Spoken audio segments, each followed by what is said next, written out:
আসসালামু আলাইকুম। আপনারা দেখছেন দৈনিক পল্লী বার্তা নিউজ। সরিষাবাড়ীতে থানা পুলিশের বিশেষ উদ্যোগে ব্যাংক ও গ্রাহকদের নিরাপত্তা নিশ্চিত কল্পে মতবিনিময় সভা অনুষ্ঠিত।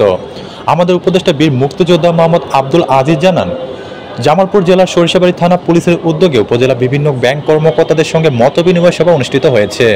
আজ মঙ্গলবার সকালে থানা প্রাঙ্গণে মতবিনিময় সভা অনুষ্ঠিত হয়। সরিষাবাড়ী থানা ভারপ্রাপ্ত কর্মকর্তা চাঁদ মিয়া জানান, ব্যাংক থেকে মোটা অঙ্কের টাকা লেনদেনকারী গ্রাহকরা যাতায়াত নিরাপদ করতে প্রয়োজন পুলিশের সহায়তা নিতে পারেন। ঈদের সময় ছিনতাইকারী, অজ্ঞান পার্টি ও মলম পার্টি অতৎপরতা রোধে পুলিশি তৎপরতা বাড়ানো হয়েছে। জনসাধারণকে সচেতন থাকার আহ্বান জানান তিনি আরও বলেন, ঘটনার পর নয় বরং ঘটনা ঘটার পূর্বাভাসে পুলিশের জরুরি নাম্বার 999 ও সরিষাবাড়ী থানা পুলিশের নাম্বারে তথ্য দেওয়ার আহ্বান এবং সেবা নিতে সর্বদা পুলিশ প্রস্তুত বলে সবাইকে অবহিত করেন। দৈনিক পল্লী বার্তার ওয়েবসাইট www.pollibartanews.com ও ফেসবুক পেজ এবং ইউটিউব চ্যানেলের সাথে থাকার জন্য আপনাদের ধন্যবাদ।